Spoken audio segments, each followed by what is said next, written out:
গোবিন্দের মোবাইল নাম্বারটি দিয়ে দেবো।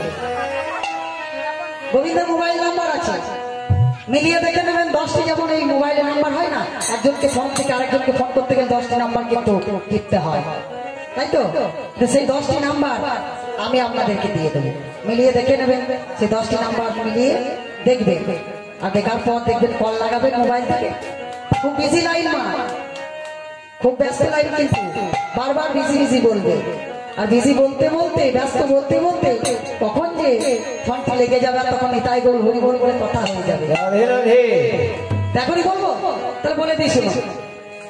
গোবিন্দের মোবাইল নাম্বারটি হচ্ছে, গুনবেন কিন্তু ঠিক মিলছে কিনা, 10টি হচ্ছে কিনা। প্রথমে হচ্ছে 0 0, তারপর হচ্ছে 16, আমরা বাঙালি তো বাংলাই বলি, 16, তাহলে 3টে হলো, 3 2, কটি হলো? 5টি। তারপর হচ্ছে 9 6, কটি হলো? 7টি হলো তো। তারপর হচ্ছে 3 1 0, তাহলে হলো কটি? সামনে 0 পিছনে 0, 10টি হচ্ছে তো, ঠিক আছে? তাহলে এবার শোনো, এই ফোন লাগাবে, ফোন লাগাতে লাগাতে দেখবেন ঠিক কথা হয়ে যাবে। কারণ লাগাতে হবে, লাগিয়ে যেতে হবে ফোন, লাগাতে লাগাতে তখন গোবিন্দের সঙ্গে কথা হয়ে যাবে। তখন দেখবে এই মানব জীবন কি ধন্য হয়ে যাবে, গোবিন্দের সঙ্গে কথা হয়ে যাবে। তোমার শূন্য মানে হচ্ছে আগে এই হৃদয়টি, হৃদয় শূন্যটি আগে ঠিক করুন, নিজে এই হৃদয় শূন্যটিকে ঠিক করুন, তারপর দেখবে সবকিছু ঠিক হয়ে যাবে। তাই শূন্য এটা হচ্ছে হৃদয়। আর 16 মানে 16 বলতে যাচ্ছি, 16, ঠিক আছে? 16 মানে হচ্ছে 16 নাম। 16 নাম কি? আর 32 মানে হচ্ছে 32 অক্ষর, 3 2 মানে 32 অক্ষর। সেই 16 নাম 32 অক্ষর কি না? হরে কৃষ্ণ কৃষ্ণ কৃষ্ণ হরে হরে, হরে রাম রাম রাম হরে হরে, হরে কৃষ্ণ হরে কৃষ্ণ হরে হরে, হরে রাম রাম হরে হরে। এইটি হচ্ছে 16 নাম 32 অক্ষর। তাহলে হলো কটি? হলো তো মিলছে, 5টি হয়ে গেল নাকি? তাহলে আছে 9 6, 9 হচ্ছে নবধা ভক্তি হলো।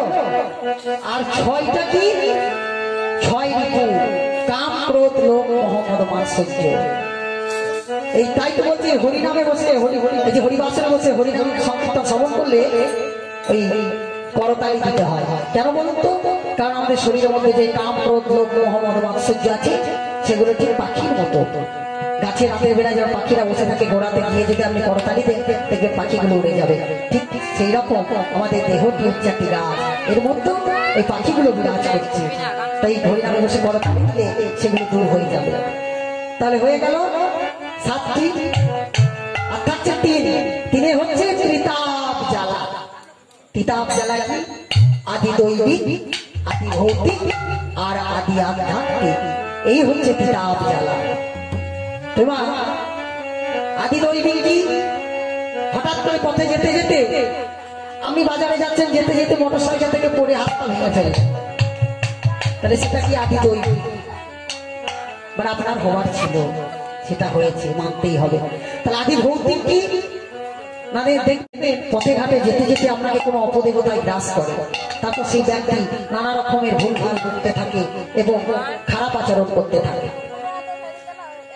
এই রোগের ভোগান্তি যে ভোগ করে তাকে বলা হয় আদি ভৌতিক জ্বালা, আদি দৈবিক জ্বালা।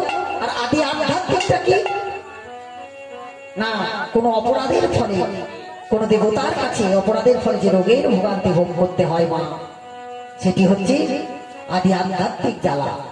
তাই হরিনামে বসে যদি, এই হরিবাসনে বসে হরিনাম করতে পারে, এই জীবের ত্রিতাপ জ্বালা দূর হয়ে যাবে। তাই মা হলো কত? আর থাকছে কি? 8টা হয়ে গেল তো, আর 2টি থাকছে। শেষে কি থাকছে? 1 0, তাহলে 10 10 হচ্ছে দশেন্দ্রিয়, এই দশেন্দ্রিয়কে যদি সজাগ করতে পারে তাহলে আমাদের আর গোবিন্দের সঙ্গে কথা বলতে কোনো ভয় থাকবে না, ডাইরেক্ট গোবিন্দ এসে আমাদেরকে ধরা দিবে। তাই তো মা? তাহলে মিললো তো প্রেম সে বলো নিতাই গৌর হরিনারায়ণ হরিনারায়ণ হরিনারায়ণ